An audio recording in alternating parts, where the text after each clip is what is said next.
Jose Antonio Vargas, thank you so much for coming to see us today and talk to us about your wonderful book, Dear America, Notes of an Undocumented Citizen. Let's start from the beginning. You were born in the Philippines. Yes. How did you come to the United States? I kind of woke up one morning and my suitcase was packed and my mom said I was going to America to live with her parents, my grandparents. So got here when I was 12, 1993, thought everything was fine. And you had a wonderful childhood? You know, that's the thing too, when I was writing this book, I couldn't really remember. I don't really... Oh no! No, and I was talking to like somebody about it and she was like, maybe you were traumatized and you can't remember. Even in the writing of the book, I really wanted to honor kind of the experience of waking up one morning and being kind of snatched and there you go. And, like, I don't know what I said to I don't know what the last thing I said to my mom was. You don't remember. I don't remember what she said to me. But once you came to the States, you have happy memories of... Oh, I had my mom. She's my mom, of Like, we used to sleep in the same bed together. Right, and I remember that. Right. And then got here when I was 12, thought everything was fine, although, adjusting to, like, American culture was a challenge. I actually thought I landed in the wrong country because in the Philippines, when people think of America, we think of, like, Baywatch and Oprah and Michael Jackson. And then when I landed at LAX... Where's Pamela Anderson? Not at LAX. People who look like me, like people who actually, like, apparently they're Latin people and then they're Asian people, and apparently I was Asian. I didn't know that.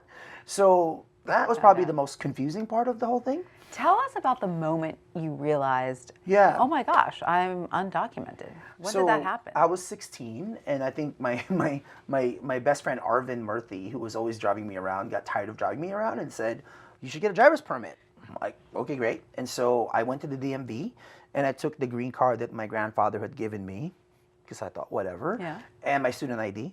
Went to the DMV, and then the woman at the DMV looked at the green card. She looked at it twice, maybe like 10 seconds at most. And she said it was fake. And the thing in my head, I didn't say it out loud because I didn't want to sound crazy, but in my head, all I thought was I'm not Mexican.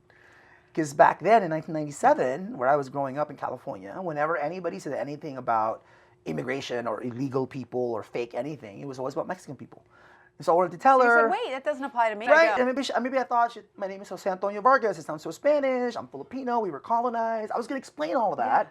But then I figured she was wrong. And so what happened next? How did you actually get to the bottom of it? So I got to the bottom of it, went home, I was riding my bike, and then my grandfather always, worked the graveyard shift, so he was always home in the afternoon. And I asked him, this woman said this thing was fake. And then he said two things. He said, you're not supposed to be here, right? Actually, the first thing was, what are you doing showing that to people, the green card? It wasn't meant to be shown to people. And the second thing was, you're not supposed to be here. Hindi ka pwede dito. Tagalog, hindi ka pwede dito. Did your head explode with all of this information? Or how did you react? The thing was, I had just seen Goodfellas, I think, at that point. At the library, the film Goodfellas. Yeah, it's great amazing. film. So I'm like, am I a part of a mob? Like, what is... No, because I was like, what do you mean fake? You had a lot of questions. You had a lot of questions. And maybe my journalism career actually started that afternoon. Because I had questions like... You said, I'm going to get to the bottom of this. Meaning, what do you mean the paper's fake? How do you buy fake papers?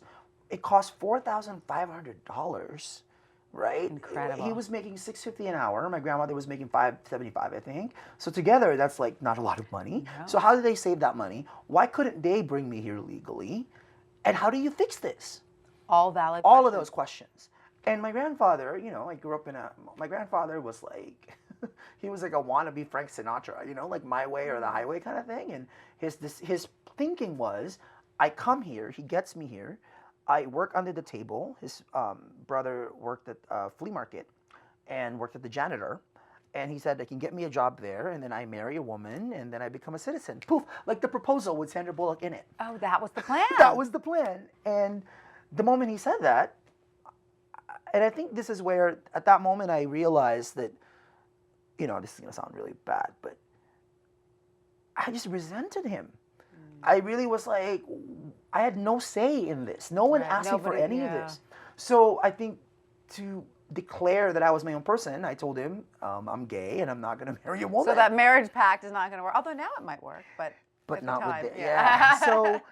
So that's how kind of I said to him, like, look, like I'm not going to, meaning one more lie is not going to make this one lie any better. And that's why the book, even the way I structured the book, it's lying, passing, and hiding. Like those are the three stages. You go on to this incredibly successful and productive career as a journalist, even winning a Pulitzer as part of a reporting team for the Washington Post. Congratulations. Yes. So, it's only a piece of paper. My grandmother has it. I want a green card instead. I think that might be great. Maybe you could swap it.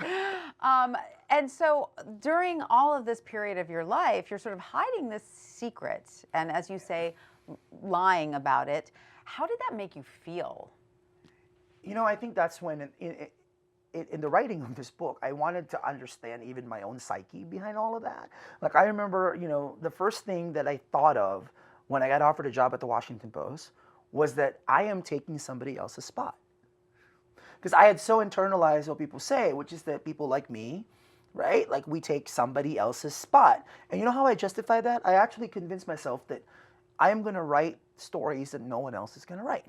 The only way I earned that spot and not kick somebody else off was to write news articles and features and, you know, create beats. I created the beat at the Washington Post on the marriage of politics and the internet. Why? Because no one else was doing it. So I figured I could do it, and I'm not taking somebody else's spot. You blazed a path. But I didn't think of it like that. I think of it as literally survival mechanism, and like, you do what you got to do so you can justify being here without carrying kind of all these guilt. And you managed to even get a driver's license.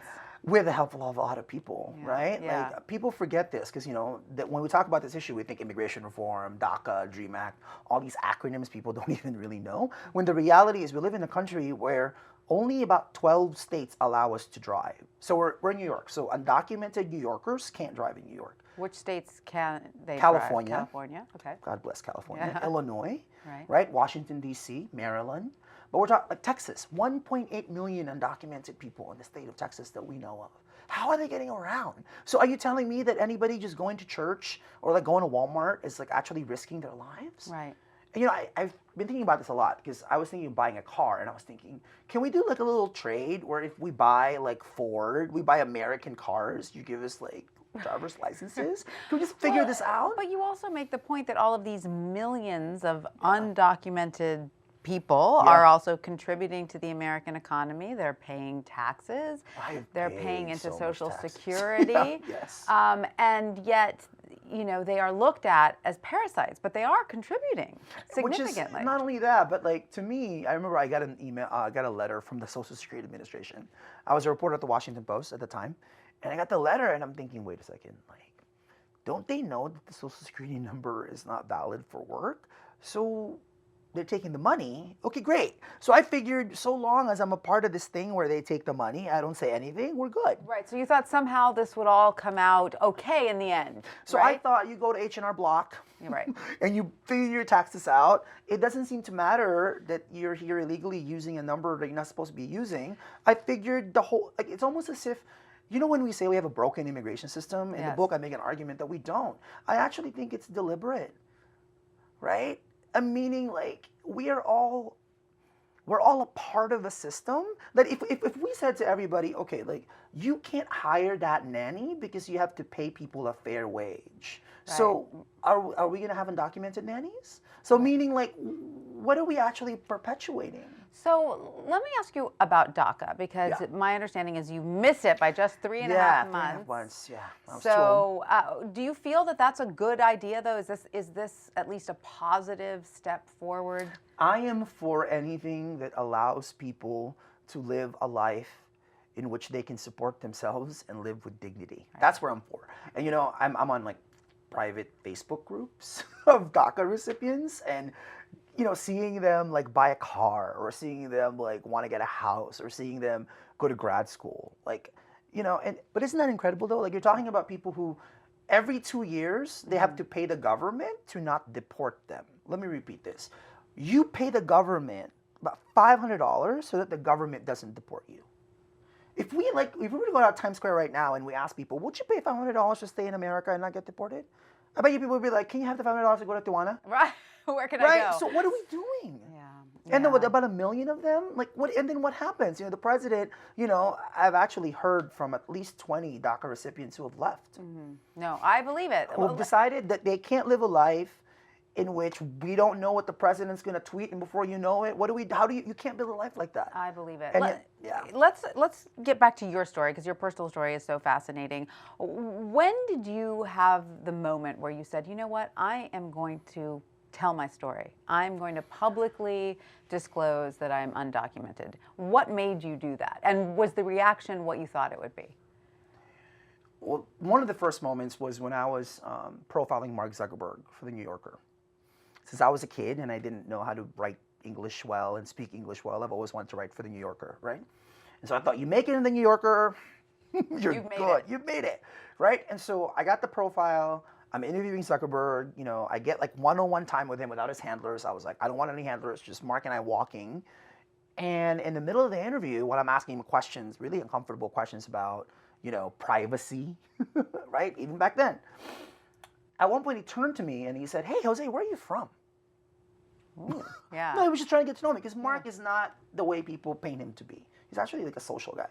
So I'm like, the simple answer to the question was, I'm from Mountain View, which is right next to Palo Alto.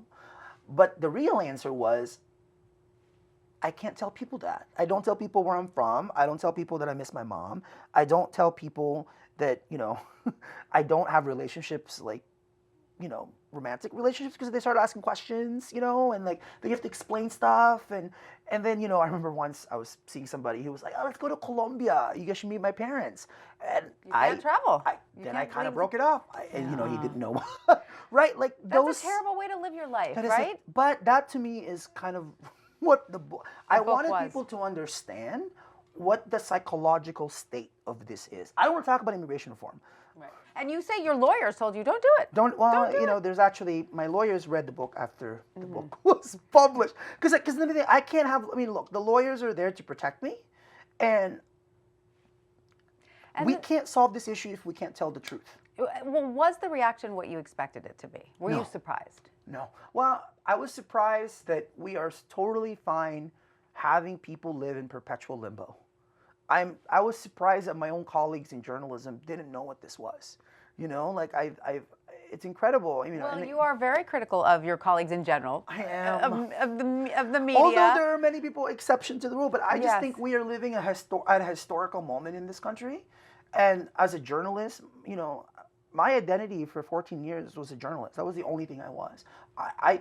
Journalism to me is a religion. It's sacred to me what we do. So what are we getting wrong as what we cover we're getting immigration? wrong, we're getting a lot of facts wrong, right? Like, it's very rare that the New York Times, which is supposed to be a liberal paper, even acknowledge the fact that undocumented people contribute to the economy.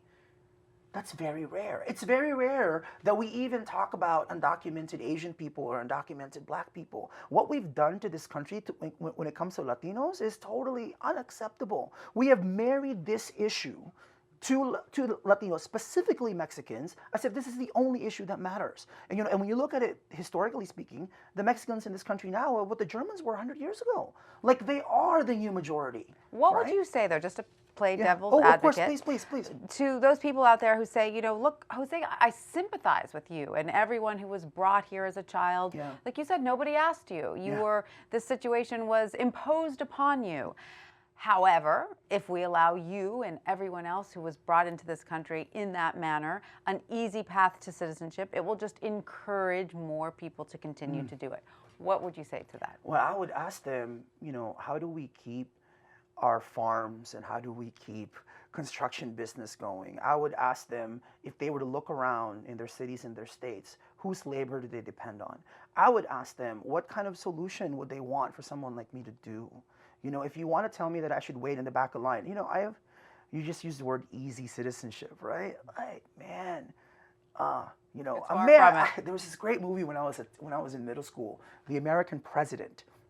Aaron Sorkin wrote it. It was actually the precursor to The West Wing.